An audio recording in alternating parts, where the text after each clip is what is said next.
Alors avant de commencer, juste rapidement, donc, je m'appelle Corinne, je suis ergonome de formation, je fais de la conception centrée utilisateur depuis plus de 15 ans, pour pas dire un peu plus. Je suis spécialiste donc, en design de service, comme disait comme tout à l'heure, et ce que j'aime dans la vie, c'est trouver des idées, les partager. Je fais beaucoup en fait de formation, de sensibilisation des gens à mon métier parce que je suis un peu passionnée par ce que je fais.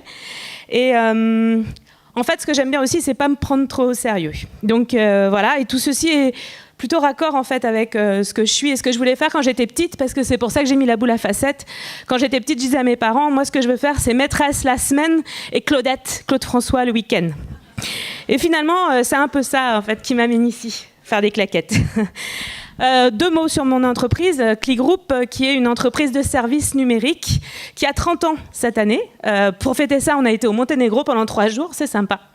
Et c'est une entreprise en fait qui accompagne les organisations dans leur transformation digitale, c'est hyper original. Et on fait du conseil et des solutions en fait du développement sur mesure pour justement accompagner ces entreprises et ces organisations. On travaille beaucoup dans le secteur public et on travaille aussi dans le secteur privé. Faut pas se... Voilà, tant qu'à faire. Alors voilà, tout d'abord, je me disais qu'en début de journée, c'est pas mal de revenir sur certaines définitions qui vont être des mots qu'on va pas mal utiliser en fait, je pense, aujourd'hui. Donc la première définition que je voulais faire, c'était quand on parle d'utilisateur. On parle d'utilisateur, en fait, c'est quelqu'un qui utilise un produit qui a des caractéristiques spécifiques, des caractéristiques physiques, il est petit, il est grand, des caractéristiques mentales, il est plutôt hypercute ou il est plutôt mou, des usages, des contextes d'usage différents, c'est-à-dire qu'il peut utiliser le système peut-être en mobilité, il est tout le temps sur son mobile, ou au contraire, en fait, il va faire surtout de l'utilisation du système dans son bureau. On va le caractériser aussi par rapport à ses attentes, ses besoins, ses perceptions, la manière dont il va percevoir le monde, ses émotions, ses motivations et ses freins. Qu'est-ce qu'il va en fait faire qui va freezer quand il y a un problème ou justement avoir envie de continuer. Donc là, on parle d'utilisateur. On parle de consommateur quand un utilisateur est en relation avec quelque chose qui est lié à une marque. Là, on parle de consommateur. Vous me dites si vous n'êtes pas d'accord. L'expérience, autre concept intéressant, l'expérience. Donc on parle d'expérience qui a été définie notamment par Donald Norman, que vous voyez ici, donc qui est en fait un professeur en sciences cognitives qui a travaillé essentiellement sur l'interaction homme-machine et sur justement cette fameuse théorie de l'action qui permettait de décortiquer qu'est-ce qui faisait qu'en fait une personne allait jusqu'à atteindre un but. Comment ça se passe dans son cerveau.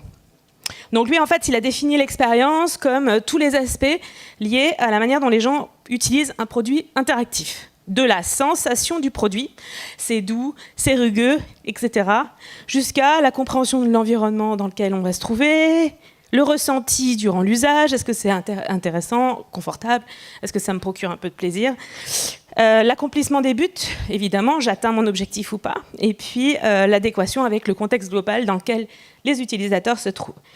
En fait, il y a un truc qui est très important quand on parle d'expérience par rapport à de l'utilisation, c'est qu'on va parler d'une expérience dynamique qui peut changer dans le temps. Et puis aussi, on va prendre en compte, quand on conçoit des expériences utilisateurs superbes, c'est de prendre en compte qu'est-ce qui va se passer avant que j'utilise le produit, après que j'utilise le produit. On parle beaucoup d'expériences vécues ou d'expériences perçues. Quand on parle d'expérience vécue ou perçue par l'utilisateur, ce qu'on dit, c'est qu'en fait,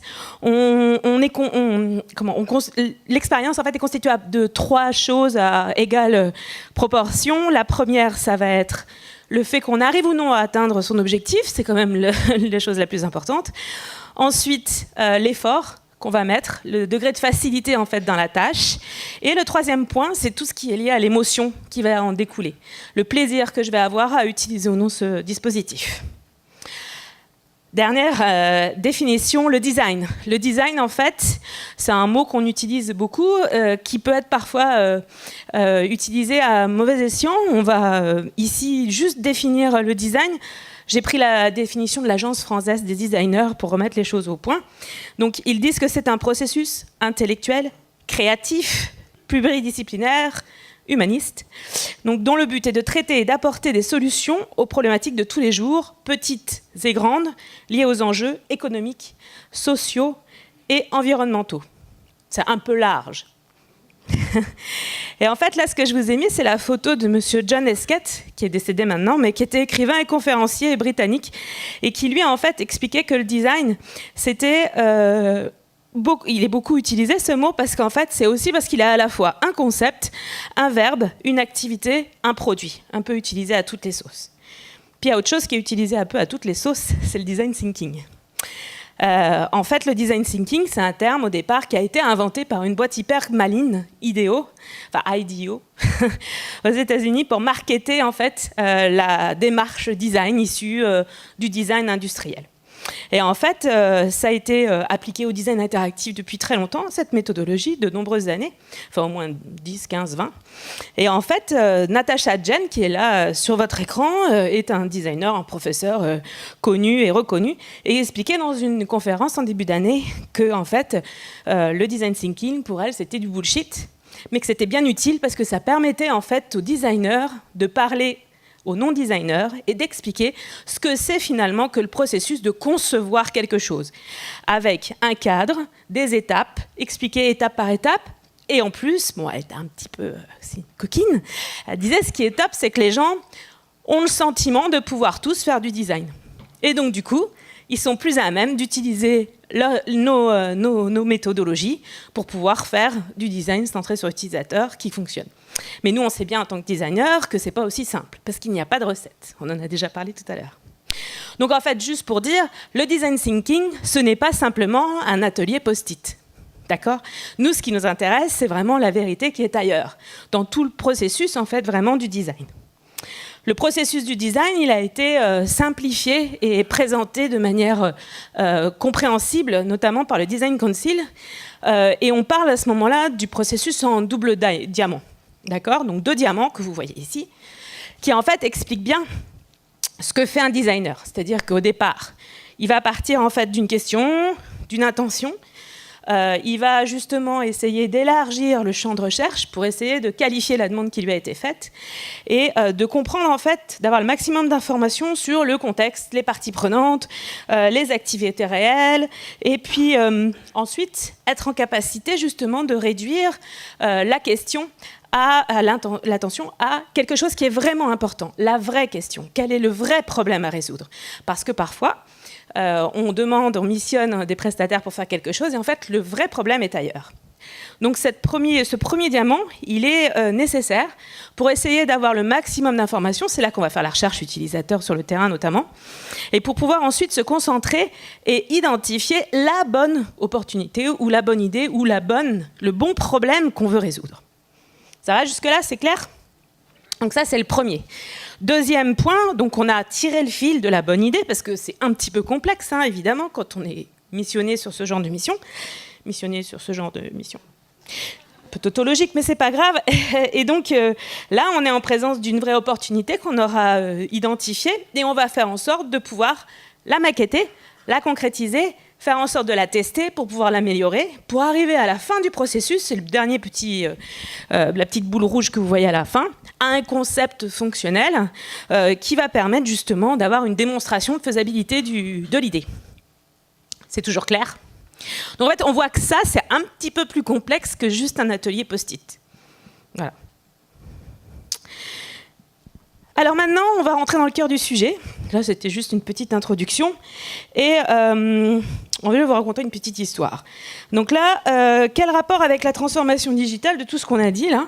Là, vous êtes en train, en fait, de vous balader sur un canoë. Vous êtes dans un monde où la logique, la déduction règne. Donc, à tout problème, il y a une solution. On risque de se renverser, pas de problème, on a un gilet de sauvetage.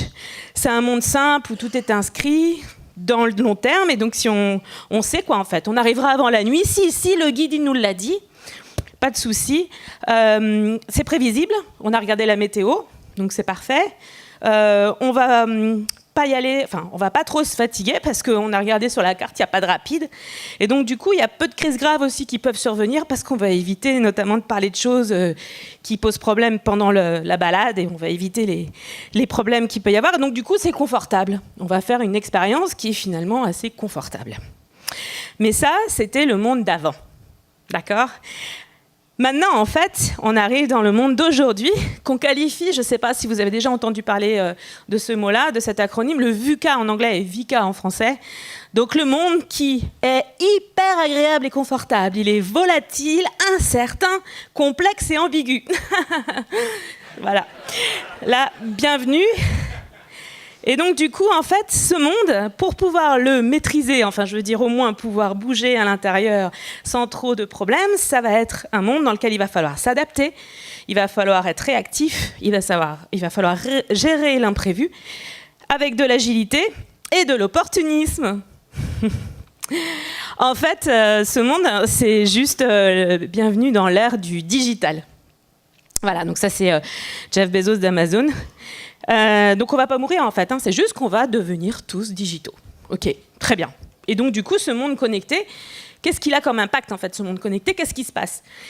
Ce monde connecté, il a un impact, c'est qu'en fait, Jean-Michel en a parlé un petit peu tout à l'heure, c'est qu'il y a un impact sur les modèles d'affaires, par exemple, qui ont été développés, qui n'existaient pas auparavant, et qui maintenant font partie des choses toujours utilisables, quoi. L'open source, tout ce qui est consommation collaborative, le crowdsourcing, l'économie circulaire, je ne sais pas si vous voyez un petit peu ce que c'est penser déjà au début de la conception d'un produit à comment il va pouvoir être recyclé pour faire une matière première qui pourra elle aussi donner lieu à un autre produit, par exemple. La deuxième bulle, c'est les nouvelles technologies qui sont de plus en plus matures et qui du coup ouvrent aussi le champ à des autres possibilités. Les nouvelles méthodologies, on en a parlé un petit peu pour tout ce qui était design, mais aussi tout ce qui est méthodologie agile, on parle de Lean Startup, on parle de co-design, etc. Et puis surtout, un nouvel état d'esprit qui est nécessaire pour pouvoir naviguer justement à vue dans ce contexte. Ça va être l'ouverture, la bienveillance, la posture de facilitateur plutôt que sachant, et ça, même un consultant peut le faire. En tout cas, il faut qu'il le fasse s'il veut pouvoir surnager dans ce problème, cette nuit de problème. Alors tout ça, c'est très bien, mais en fait, ça a un impact sur nous pour vendre les produits. Vendre des produits, ou plutôt non, pas vendre des produits. Offrir des services aux utilisateurs qui réenchantent leur vie. Donc là, ce que je vous montre, c'est l'évolution des portables Nokia depuis 1982 jusqu'à 2007. Et en fait, ce que vous voyez ici, Nokia a été donc, c'est beaucoup utilisé comme un des exemples de personnes d'entreprises qui n'ont pas su trop s'adapter. En 2007, Nokia était leader donc, sur son marché. Et en fait, ce qu'on voit, c'est qu'il y avait énormément de mobiles, d'accord, tous de plus en plus petits, plus rapides, plus sophistiqués, etc. Et puis en 2007, c'est au même moment qu'il y a eu un truc qui est arrivé, là, comme ça, un peu insignifiant, l'iPhone. Le début de la fin de Nokia. Quelle est la grosse différence, en fait, entre le dernier téléphone Nokia et l'iPhone, selon vous? Plus fort. Le tactile, mais aussi, surtout, le fait que le produit devient désirable. D'accord ? Il est beau, il est sympa, etc. Premier point, il devient désirable. On a envie de faire partie de la caste. On a envie de l'avoir et de dire « Ah, j'ai mon iPhone ». Et puis en plus, il y a une autre chose, c'est qu'il va héberger des applications. Et l'App Store, en fait, c'est le début de la fin du produit et le début du service, en fait. Donc c'est un dispositif qui permet d'accueillir une multitude de services. Et ça change tout. On n'est plus trop sur un produit, on est sur une offre de service. Et l'offre de service, elle est très variée. Et quand on doit concevoir un service, il va falloir prendre en compte tout l'écosystème, justement, du service. C'est-à-dire non seulement quand j'utilise mon produit, mais aussi comment je vais faire pour l'avoir, ce produit, avant que je l'ai dans les mains, puis après, quand je l'ai dans les mains, comment je vais faire pour réenchanter sans cesse l'expérience, etc. Je vais juste vous faire une petite métaphore par rapport, une super métaphore. C'est pas le slide le plus abouti, mais c'est pas grave, c'est m'est venu hier soir. Si on reprend l'histoire des taxis, par exemple, en fait, pour illustrer la différence entre un produit et un service, on pourrait se dire, voilà, au début, il y a eu l'outil, la voiture. Super. Et en fait, la voiture, elle était hyper intéressante parce qu'elle nous permettait d'aller d'un point à un autre. Génial. Et en plus, on pouvait le faire par quelqu'un pour pas être embêté, pour conduire, etc. Donc ça, c'est les taxis. Et puis en plus, si on mettait plusieurs taxis ensemble et qu'on en faisait une compagnie, ce qui était bien, c'est qu'on pouvait avoir un service qui était disponible 24 heures sur 24, 7 jours sur 7. Parce qu'une seule personne humaine ne peut pas le faire. Après, on a le mobile, super, qui est là. Donc je peux appeler mon taxi n'importe quand. J'ai mon iPhone et les autres smartphones qui me permettent d'avoir une application qui en plus me donne des notifications sur où est-ce qu'il se trouve, où il va, etc. Où sont mon taxi ou mon conducteur. Et en fait, avec les nouvelles technologies, ce qui se passe, c'est qu'en plus, n'importe où que je sois, je peux demander au taxi qu'il vienne à moi. Si c'est pas du service, là, c'est... Donc deuxième truc, c'est que en fait, le client, ce qui change, c'est qu'il peut décider aussi d'utiliser ou non tel type de service, tel autre type de service. En fait, on se souvient tous peut-être d'une fois où on a pris un taxi où en fait la voiture était compliquée à réserver, au téléphone on ne se comprenait pas bien, le chauffeur il écoute la radio, une radio qu'on n'aime pas. Il a son chien en fait qui a plein de poils qui est sur le fauteuil à l'avant et on est allergique, c'est dommage. Et il y a une petite odeur de tabac froid qui est vachement agréable dans la voiture. Et puis à côté de ça, on se souvient peut-être d'une autre fois où il y avait un chauffeur impeccable, même s'il n'est pas beau, il est impeccable, c'est déjà pas mal.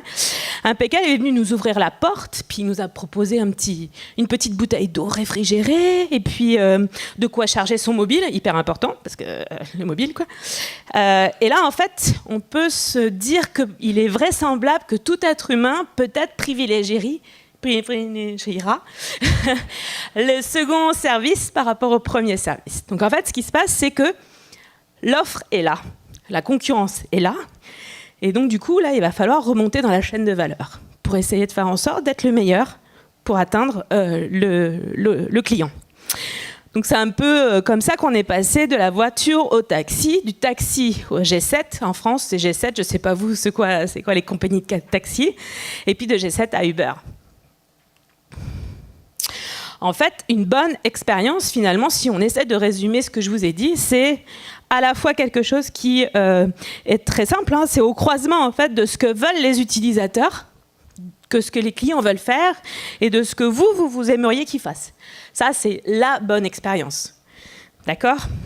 L'objectif, c'est d'avoir un produit qui permet d'atteindre ces objectifs rapidement, si possible un produit qui va être utilisé le plus souvent, un produit ou un service, et puis aussi le fait que naturellement, en fait, la communication et le marketing est fait par les utilisateurs ou les clients eux-mêmes. Et là, c'est génial. Mais c'est pas si simple, ça. Sinon, tout le monde le ferait. C'est pas simple parce que vous n'êtes pas l'utilisateur. Comment on peut se mettre dans la peau de l'utilisateur ? La technologie, en plus, c'est bizarre, c'est suspect. Puis le numérique, c'est complexe. Alors, est-ce qu'on va y aller ? Alors, comment faire là-dedans ? Comment faire parmi tout ça ? Tout d'abord, nous, ce qu'on dit, c'est qu'il faut aller sur le terrain.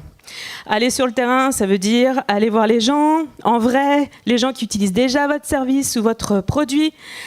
C'était quand la dernière fois que vous avez utilisé le service ? Ok, d'accord. Ah, c'était hier, c'était pour faire quoi ? Ah oui, d'accord. Et comment vous avez fait ? Vous pouvez me montrer ? Donc là, on n'est vraiment pas dans du déclaratif, on est dans quelqu'un qui va nous rejouer finalement ce qu'il a fait la veille. Ça, c'est du vrai recherche utilisateur. Ensuite, une démarche centrée utilisateur issue du design industriel. Donc, c'est qu'en fait, à chaque fois qu'on va avoir une idée, plein d'idées, on va se demander, est-ce que ça a du sens par rapport à la question qu'on se pose ? Est-ce que ça va résoudre un vrai problème ? Et est-ce qu'il y a un marché ? Accessoirement, ça peut être sympa pour développer son opportunité. Troisième point, le processus de maquettage itératif, c'est-à-dire qu'on n'oublie pas la possibilité de concrétiser rapidement ce qu'on pense. Ça ne veut pas dire qu'il faut faire du maquettage et du prototypage interactif dès le début du projet. Ça veut dire que déjà, quand on a des petits sketchs en papier, on peut déjà tester des choses auprès des utilisateurs. Ça nous permet justement de nous améliorer sans cesse et de proposer quelque chose en fait, qui soit le plus adapté possible à la situation. Et puis surtout, quelque chose qui n'est pas partagé par tous au naturel, on s'en rend compte tous les jours, c'est le bon sens. Le bon sens, c'est ça, notamment avec plein d'outils qu'on a aussi à disposition, genre les gommettes, truc de dingue, pour pouvoir prioriser, hiérarchiser à chaque fois les idées qu'on aura ou les questions qu'on aura à trancher. Alors, ce que je me suis dit, c'était que c'était pas mal de voir quelques exemples de cette application, justement, de cette méthodologie. J'ai prévu deux petits cas. Donc, le premier cas, c'est une application de gestion des déplacements, de la logistique, etc., liée aux déplacements professionnels dans le domaine de l'automobile, de la compétition. Et donc, du coup, ce sont des compétitions qui sont variées, qui sont organisées partout dans le monde. Donc, Formule 1, championnat, show, etc., avec des véhicules. Donc, vous imaginez bien que c'est pas rien quand même à déplacer. Déjà, on voit pour déplacer des choses... ouais, bref. Deux sites technologiques qui existent en fait dans le monde. Il y en a un en fait qui est en France, qui construit les moteurs. Un au UK en fait, qui construit les châssis. Il y a 1000 personnes qui sont sur les deux sites et potentiellement une centaine de personnes peuvent être amenées à déplacer avec les mécaniciens, etc. lors des énormes événements. Il y a 60 événements par an. Il y a beaucoup de voyageurs sur les événements parce qu'on a notamment la maintenance, mais aussi les ingénieurs, les systémistes, les marketing, la com, le staff, la logistique, etc. Plus les véhicules de rechange, machin. Et puis dans l'entreprise, il y a 60 personnes en UK et 100 personnes en France qui travaillent sur cette application. Mais pour la gestion en tant que telle de la logistique, ils sont très peu. Très peu de personnes en fait gèrent l'application au niveau back-office. Il y a 2 agences de voyage internes parce que pour être plus simple encore, on a 2 applications différentes pour les 2 pays différents. Et donc du coup, les équipes de gestion qui sont déjà hyper réduites ont beaucoup de mal en fait à travailler avec ces outils, qui font rêver, il faut le dire. Voilà, donc ce que vous voyez à gauche, c'est l'application existante en fait au niveau de UK, et puis à Paris, pas à Paris, en France, l'application qui a un peu plus évolué au niveau graphique, mais pas du tout au niveau ergonomique, vous pouvez me croire. Alors, qu'est-ce qu'il y a comme problème en fait quand on a fait notre premier diamant? Ce qu'on est arrivé à voir en fait, c'est que le vrai problème c'était 3 choses. Le premier, c'était de rationaliser évidemment l'application. Donc le but du jeu, ça allait être de faire une application unique et si possible des processus communs pour faire en sorte qu'il y ait moins de coûts de maintenance, parce que 2 applications, c'est encore aussi 2 coûts de maintenance, enfin 2 fois les coûts de maintenance lors des prises en charge. Deuxième point, simplifier. Simplifier les interfaces, simplifier le parcours. Ça n'a rien qu'à regarder déjà l'application. On a utilisé Capian pour pouvoir faire nos petits audits ergonomiques. C'est bien parce qu'on a beaucoup utilisé Capian pour faire. Il y avait beaucoup de captures à faire. Et du coup, il y avait aussi un pan plus technique de stabilité et de performance en fait avec des technologies un peu vieillissantes. Voilà. Et puis l'objectif pour simplifier, c'était aussi de faire en sorte de minimiser les traitements manuels pour tout ce qui pouvait être optimisé. Voilà. Et donc, en termes d'usage, le 3e problème à résoudre, c'était que l'outil soit plus utilisé pour éviter les erreurs. Alors, on a fait en sorte de gérer, justement, de faire toute notre conception, de réfléchir avec nos utilisateurs. On a rencontré tous les types d'utilisateurs, des outils actuels pour identifier leurs activités, leurs besoins, les irritants. Alors, ce que vous voyez ici, justement, on ne voit pas très bien là, mais ce sont les différentes étapes, notamment pour la gestion de la logistique de ces événements. Là, on est du côté back-office, c'est-à-dire ce qui se passe et qui n'est pas vu par les utilisateurs en tant que tels, les gens qui se déplacent. Et en fait, par phase, ce qu'on fait, c'est qu'on note les activités qui sont réalisées par les différentes équipes. Vous voyez ici les choses qui sont faites seulement en Angleterre ou aussi en France. Et puis, à chaque fois, on identifie pour chaque phase les irritants, les peurs, les points de friction qu'il peut y avoir au niveau des utilisateurs, avec, si possible, des quick wins, c'est-à-dire des trucs qui ne coûtent pas cher et qui peuvent rapporter gros. Et on aime bien ça. Ça, en fait, on l'a fait avec les utilisateurs. Ça a été un vrai gain en termes de temps, justement, pour essayer de converger sur des solutions possibles. Et ça nous a permis de bien comprendre, en fait, quels étaient les vrais freins et les vrais problèmes qui pouvaient se passer sur l'application actuelle. Grâce à cette démarche, une fois qu'on savait vraiment quels étaient les problèmes, on est passé à un mode de maquettage, le deuxième diamant. Donc là, on a fait du maquettage avec les utilisateurs. Ça, en fait, ça a l'air tout bête. Mais même les gens qui ne savent pas dessiner, en fait, peuvent le faire. Quand on est en atelier comme ça, avec des gens qui sont de backgrounds différents, ça permet à chacun de se synchroniser. Ça permet à chacun de voir aussi ce qu'ils ont en tête, en fait. Quand ils disent, par exemple, bah, moi, c'est facile, je veux un tableau de bord qui me montrera les bons indicateurs. Et c'est quoi les bons indicateurs pour vous ? Donc là, quand on est obligé, en fait, de maqueter sur papier, de mettre ses idées au clair, tout de suite, premier effet qui se coule. En France, on dit qui se coule, je ne sais pas si vous en avez ici. Premier effet, c'est des petits bonbons qui rafraîchissent. Premier effet, on a les gens, en fait, qui commencent à accoucher de leur vision et qui peuvent la partager aux autres. Donc ça, c'est hyper important. Deuxième effet, ce qui est très bien, c'est que les gens se rendent compte qu'en fait, maqueter, c'est pas facile. D'accord ? Et tout ce travail, en fait, de maquettage qui a l'air très facile à faire, bon, t'en as pour 5 minutes sous Paint. Bien sûr, ils commencent à se rendre compte, en fait, de la complexité des choses. Donc plus ça va, en fait, plus on les fait maqueter, plus on les fait réagir par rapport à ça, plus ils vont se rendre compte de la complexité du processus. Une fois qu'on a bien sketché, on fait prioriser pour chacun des sketchs qui ont été faits par les gens. On les fait en fait prioriser avec mes petites gommettes superbes. Et les petites gommettes, c'est juste les zones en fait qu'ils ont trouvées très intéressantes dans les maquettes de chacun. Nous, en fait, charge à nous après de consolider tout ça et de proposer des choses qui sont bien. Mais bon. Ensuite, on construit les maquettes grises. Des maquettes grises qui nous permettent de tester les parcours, le zonage des informations, enfin ça c'est le truc habituel en ergonomie, en UX, etc. Pour ensuite passer à l'habillage graphique de ce qu'on voudrait faire au niveau du système.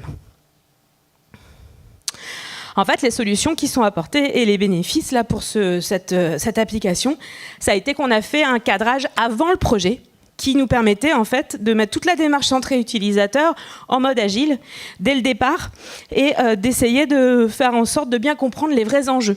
Comme c'était assez complexe, en plus entre la France, la France et l'Angleterre, c'était difficile de les faire interagir, etc. Et on s'est dit, avec ces maquettages, avec ces ateliers, on va permettre en fait de faire en sorte qu'il y ait du gagnant-gagnant qui se crée dans les équipes. Voilà, on a travaillé sur, justement, un centrage sur les bénéfices clients, les bénéfices utilisateurs, que ce soit les gens qui vont dans les championnats, qui veulent savoir à tout moment, en fait, quel est l'hôtel dans lequel ils doivent dormir, comment ça se passe pour après, pour les événements, etc., sur place, mais aussi, et surtout, pour les gens qui s'occupaient de la logistique. Donc ça, c'était la Travel App. Deuxième cas, je voulais vous parler d'un autre cas. Donc en France, en fait, on a des projets d'investissement d'avenir qui sont financés par les organismes publics pour aider la France, en fait, à faire des projets innovants. 3 petits points. Donc celui que je vais vous parler est très innovant puisqu'il s'agit d'une plateforme destinée aux jeunes qui voudraient entreprendre. Non, c'est innovant ? D'accord. Ok, bon alors, donc c'est innovant. Et donc, en fait, c'était une plateforme qui allait être faite par 20 copropriétaires. Donc, des organismes comme des télés, des assurances, des banques, l'ONICEP, qui est un organisme chez nous qui s'occupe de l'orientation des gens, des enfants. L'étudiant, donc, qui permet justement d'orienter aussi les étudiants vers les bons profils quand ils ont une idée du métier qu'ils veulent faire. Et en fait, l'objectif de la plateforme, c'était de développer l'esprit d'entreprendre chez les jeunes. Cette plateforme devait être faite en mode agile avec un planning contraint et en fait le projet il est en finalisation, il va être mis en ligne le 17 novembre parce que c'est le super gros salon de l'étudiant et en fait ce projet il aura duré 1 an. Alors les objectifs, les problèmes qui étaient à résoudre en fait ce sont donc des copropriétaires qui ont eu je ne sais plus combien d'euros pour justement faire cette plateforme. Et en fait, ce sont la plupart des gens qui sont, si ce n'est concurrents, au moins pas du tout une équipe au départ. Et comme ils sont tous copropriétaires de la plateforme, quelque chose qui a été très important dans le projet, c'est qu'en fait, il fallait qu'ils soient toujours là, les 20. Quand il n'y en avait qu'un qui venait par organisme. Des fois, on était plus. C'est bien pour faire des ateliers de co-conception, de skating, voilà. Je vous laisse réfléchir là-dessus. Alors, L'objectif, c'était qu'ils convergent juste vers un même objectif. Déjà, ça, c'était pas donné. Deuxième truc, on avait donc notre financeur qui potentiellement, en fait, ce projet, ça faisait déjà 1 an et demi qu'ils avaient l'argent et qu'ils avaient... alors, c'est pas qu'ils avaient rien fait, c'est qu'ils avaient beaucoup réfléchi sur ce qu'ils allaient faire. Mais en fait, ce projet, il devait se faire dans les 3 ans. Donc nous, on arrive déjà un peu en retard. Et là, ils nous disent, en fait, ce qui se passe, c'est que le financeur, il nous demande une visibilité sur l'avancement. Ok ? Et vous, donc, vous en êtes où ? C'est pour ça qu'on vous a choisi. Ok. Du coup, il fallait vraiment réfléchir dès le début sur comment on allait pouvoir montrer aux financeurs l'avancement du projet et la valeur ajoutée, la capacité distinctive de cette plateforme, sachant qu'il existe énormément de plateformes du même type sur Internet, accessibles par tous et gratuitement. L'objectif, c'était aussi d'offrir des services plus, voilà, pour montrer en fait qu'on est différent. Donc on a fait des petits ateliers, des gros ateliers en fait, des gros ateliers avec 20 participants, des ateliers de 4 heures, donc quand on sortait de là, on était un peu lessivés, mais c'était trop bien. Et en fait, voilà, donc on les a fait travailler sur leur cible. Alors le jeune, c'est quoi un jeune en fait ? Oh, il n'y a pas besoin de faire un persona, puis de toute façon, le jeune, c'est tous les mêmes. Ok, donc on a fait plusieurs personas de jeunes. Ensuite, on a travaillé sur le contexte d'usage et puis nos fameux sketching qui permettaient d'avoir la vision en fait, que se faisaient les gens de ce qui pourrait être cette superbe plateforme. Puis on va en reparler après parce que c'est rigolo. Ensuite, on a été jusqu'à du maquettage de pages d'accueil wireframe en leur faisant travailler justement leur vision des choses. Et là, ce qui était rigolo, c'est de voir à quel point, en fait, parfois, les gens qui s'occupent des jeunes ont une perception pas tout à fait, même carrément erronée, de ce que souhaiterait le jeune, en fait. Et ce que veut un jeune. Parce qu'en fait, ce que veut un jeune, c'est un truc assez traditionnel, assez carré, où en fait, on leur parle directement comme à des gens normaux, en fait. Et surtout, ils sont hyper orientés business plan, ça va me rapporter quoi, etc. On n'est pas dans des choses qui sont trop maternants. On est vraiment dans du business, quoi. C'est pas parce qu'ils sont jeunes qu'ils sont pas entrepreneurs d'abord. Et donc, du coup, c'était très intéressant parce que une fois qu'on a vu nos professionnels, qu'on a été voir nos jeunes, on a refait un atelier avec les professionnels. Et en fait, les étudiants, ce qui est marrant, enfin les jeunes, justement, entrepreneurs, nous, ce qu'ils nous disaient, c'est nous, on veut un truc qui se charge bien sur mobile. Ah, dis donc, le mobile, truc de dingue, on n'y avait pas pensé. Voilà, donc ça, c'est juste pour dire que en fait, cette méthodologie, c'est pas mal, quoi, pour identifier justement des solutions qui peuvent marcher. Donc voilà, donc on a observé le jeune, on a confronté le jeune avec celle des professionnels, on a priorisé, toujours, et puis on a en fait, pareil, réconcilié les besoins de chacun. Et on est super content parce que notamment, ce qu'on a expérimenté en fait pendant le projet, c'est quelque chose qu'on a refait après dans nos équipes, et on voit que ça a vraiment de la valeur.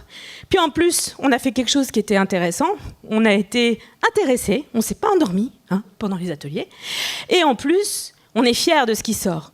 Et on sera fiers d'en parler, et on est fiers d'avoir fait partie de cette aventure. Ouais, trop content. Voilà, donc ça, c'est les bénéfices collatéraux. Ça, c'est bien, de ce type de prestation. Ça va ? Moi aussi, ça va. C'est cool. Je me suis chauffée, c'est bon, je suis prête. C'est bientôt fini. Alors, les 10 incontournables. Donc, fort de cette expérience, donc longue de... un peu plus de 15 ans donc, dans le domaine. On vous a fait une petite liste des 10 incontournables à réfléchir, à garder en tête quand vous allez être sur des projets. Le premier, c'est de penser d'abord à l'utilisateur. Donc, dans la situation vraie, ce que je vous disais, au lieu de lui dire « Eh, qu'est-ce que vous pensez du système machin ou du produit machin ?» C'est plutôt vous l'utilisez, très bien. Vous l'avez utilisé quand la dernière fois ? Donc, ça n'a l'air rien, ce que je vous dis là, mais c'est de l'or en fait. Vous l'avez utilisé quand la dernière fois ? Ah, hier, ok. Qu'est-ce que vous avez fait hier ? Ah, vous pouvez me montrer. Et là, vous filmez, vous notez tout ce que vous voulez. Là, vous êtes dans la vraie expérience utilisateur. L'humain d'abord, et puis adopter une posture de facilitateur. Ok, c'est vachement valorisant d'être expert, super sachant.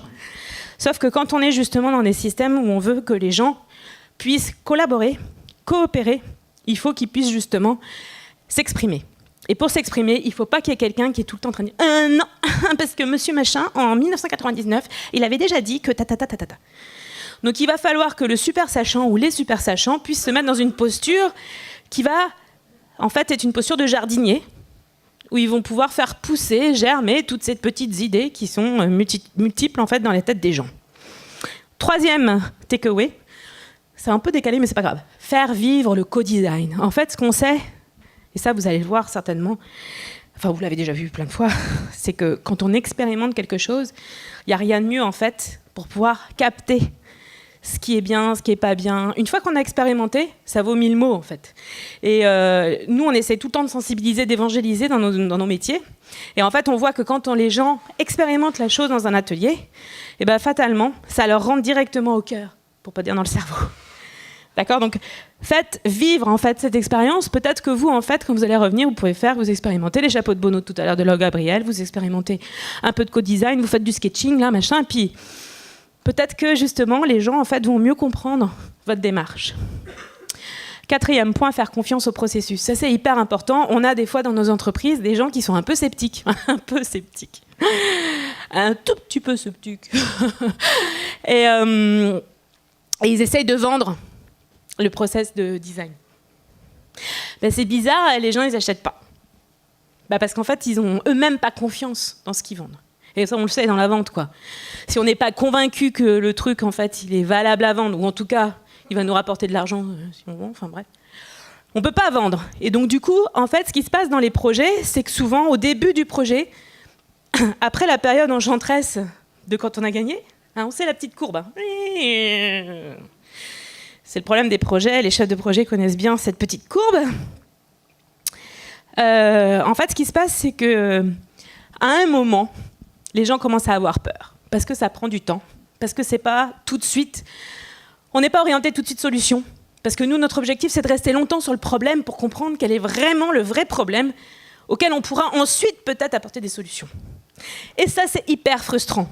Et à ce moment-là, le facilitateur ou les facilitateurs doivent avoir des nerfs en béton pour pouvoir dire « mais c'est normal, aie confiance, il faut sortir le cas du livre de la jungle. Ayez confiance, le processus mènera à quelque chose de valable, mais il faut qu'on perde ce temps-là pour en gagner ensuite. » Et ça, c'est difficile. On le comprend d'autant plus qu'on a fait, quand on a fait déjà un projet de ce type. Mais c'est vrai qu'avant, il faut faire quoi ? Il faut faire confiance, en fait. Il faut que les gens nous fassent confiance. En même temps, ils ont payé, quoi. Enfin... Cinquième point, faire des constats collectivement et aligner les visions. Alors ça, c'est hyper politiquement correct, mais c'est tellement vrai. C'est-à-dire que parfois, dans certains projets, on peut avoir des visions un peu différentes des objectifs du projet, selon, par exemple, la DSI, la com, le marketing, les métiers, etc. Et donc, en fait, nous, on a des outils qu'on fait sortir, qu'on sort de notre besace dès le début des projets pour justement faire en sorte que chacun s'exprime et qu'on puisse aligner la vision, en fait, du produit. Finalement, c'est quoi l'objectif de ce produit et en quoi, en fait, ce produit va m'aider dans mes objectifs professionnels, puis peut-être aussi par rapport à moi, ce que j'aime faire, en fait, ce qui me plaît, etc. Parce que plus on aura des gens qui sont motivés, plus on aura ce qu'il faut pour pouvoir aller au bout du projet. Donc, aligner ensemble les constats, dire que ça ne va pas, très bien. Pourquoi ça ne va pas ? On reprend tout ça, on collecte tout ça, on revoit tout ça. Évidemment, nous, on consolide tout ça. Et ce qui est intéressant de faire ça au début du projet, c'est qu'on est dans la période justement de l'enchantement du début de projet. Donc, on peut se permettre de prendre les chapeaux noirs. D'accord ? C'est le moment, puisque là, tout va bien, en fait, on vient d'être choisi. Sixième point, simplifier. Simplifier, ça a l'air très, très simple. Il n'y a pas plus complexe de simplifier. C'est hyper simple de rajouter des fonctionnalités. On en rajoute, tiens, mais il y a un peu de blanc là, dis donc, tu voudrais pas me mettre un petit bouton là ? Je ne sais pas s'il y a des designers dans la salle. Voilà, et nous, c'est l'inverse. On va essayer de faire en sorte, c'est un peu, alors là, ça va être un peu gore, parce que je sais que les émotions négatives permettent de rentrer les souvenirs un peu plus profondément dans le cerveau. Mais c'est un peu comme l'image en fait des chirurgiens du cerveau, où avant d'enlever en fait un morceau de cerveau par exemple, décalote la personne, il y a tout ce qu'il faut. Ils ont pas mal, hein. Et avec une électrode, en fait, avant de découper la zone qui est infectée, ou, voilà, ils vont toucher avec l'électrode et ils vont demander à la personne qu'est-ce que vous ressentez. Pour savoir s'il faut enlever ou pas cette zone. Et là, c'est un peu pareil. Quand on va faire de la simplification des interfaces, c'est voir en fait qu'est-ce qui va se passer s'il n'y a pas cette zone-là. Si les gens ils arrivent quand même à faire leur course ou atteindre leurs objectifs, c'est que cette zone-là, finalement, elle n'est pas prioritaire. On pourra toujours peut-être la rajouter dans une version ultérieure, mais on peut peut-être simplifier l'interface. Est-ce que c'est clair? J'innove. 7e point, faire prioriser sans cesse, sans relâche, tout ce qui sort de l'atelier. On ne laisse pas les gens avec pléthore d'idées. On ne fait pas sortir les gens avec une liste au Père Noël. Non, non, non, non, non. Ils ont les gommettes. Ils ont les gommettes et on peut leur dire, vous avez soit une gommette à votre main, soit 3 gommettes, et vous allez, pendant un temps défini à la fin de l'atelier, vous allez mettre vos gommettes sur l'idée ou le design ou le machin qui vous a le plus plu ou qui répond le plus en fait aux problèmes qu'on a identifiés. Soit c'est utilisé selon vous par des utilisateurs les plus fréquents ou les plus importants pour vous par exemple. Donc en fait on va toujours prioriser ça. Et puis aussi accessoirement nous en tant que prestataires, ça nous intéresse bien quand les gens se sont exprimés sur des besoins potentiels qui n'étaient pas dans le cahier des charges initial. De dire, en fait, il faut reprioriser le périmètre du projet, parce qu'on est bien d'accord, on ne va pas changer la date de fin du projet, ok ? Donc on ne va pas pouvoir rajouter dans la besace énormément de fonctionnalités qui n'étaient pas prévues au départ. Donc il va falloir négocier. Et en fait, faire prioriser justement ces fonctionnalités, c'est une clé pour permettre de rester justement dans le plan qui était initialement donné au niveau des dates, de l'heure. C'est l'heure, 1 minute. Ça tombe très bien. Un truc hyper important, mais là c'est rapide, c'est juste le parking à idées.